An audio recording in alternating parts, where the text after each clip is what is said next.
నెల్లూరు జిల్లా కావలిలోని వైకుంఠపురం రైల్వే బ్రిడ్జిను ఎమ్మెల్యే కృష్ణారెడ్డి రైల్వే అధికారులతో కలిసి పరిశీలించారు. నియోజకవర్గంలోని ఎల్సీ గేట్లను పరిశీలించిన నేపథ్యంలో బుడంగుంట వైకుంఠపురం గేట్లను అబ్జర్వ్ చేశారు.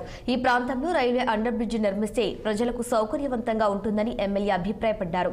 మానస hall centre Vaikunthapuram gate number 155 గతంలో ఫ్లైఓవర్ శాంక్షన్ అవ్వగా కొన్ని కారణాల రీత్యా నిర్మాణం ఆగిపోయిందన్నారు. దీనిపై తనతో పాటు ఇద్దరు ఎంపీలు కలిసి రైల్వే అధికారులను సంప్రదించగా వారు సానుకూలత తెలిపినట్టు వెల్లడించారు. త్వరలోనే రైల్వే అధికారుల సహకారంతో ప్రజలకు మెరుగైన వసతులు కల్పించేందుకు పనులు చేపడతామని ఎమ్మెల్యే కృష్ణారెడ్డి తెలిపారు. అదేవిధంగా కావలి పట్టణంలో ఉన్నటువంటి ఎల్సీ గేట్లన్నింటినీ కూడా సందర్శించే నిమిత్తం దక్షిణ మధ్య రైల్వే శాఖకు సంబంధించినటువంటి సీనియర్ డిఎన్ గారు అదేవిధంగా వాళ్ళ సంబంధిత అధికారులందరూ కూడా ఈరోజు ప్రతి గేటుని కూడా సందర్శించడం జరిగింది. కావలి నియోజకవర్గంలో ఉన్నటువంటి దగదత్తి మండలం మొదలుకొని అడవి లక్ష్మీపురం వరకు ఉన్నటువంటి అన్ని గేట్లు కూడా తొలగించాలి.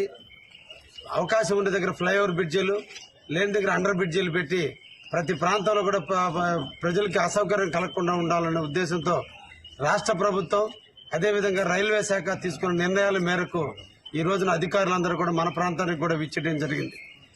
అయితే ముఖ్యంగా కావలి పట్టణంలో బుడంగుంట గేటు అనాదిగా కూడా ప్రజలకి గేటు ఉంది కానీ సౌకర్యాలు లేని పరిస్థితుల్లో ప్రజలందరూ కూడా ఈ రోజున చాలా ఇబ్బందులు ఎదుర్కొంటున్న చూస్తున్నాం.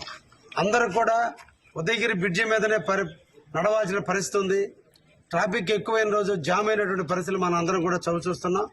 ఈ సందర్భంలో ఉదయగిరి రోడ్లో ఉన్నటువంటి 156 గేటు కానీ అదేవిధంగా మానసాల సెంటర్ దగ్గర ఉన్నటువంటి 155 గేటు కూడా 2008లో శాంక్షన్ అయినప్పటికీ ల్యాండ్ అక్విజిషన్ కారణాల వల్ల ఫ్లైఓవర్ బ్రిడ్జి శాంక్షన్ చేస్తే దీనివల్ల కొన్ని వందల మందికి ఇబ్బందులు పడుతున్నారు, వ్యాపారస్తులు నష్టపోతున్నారు.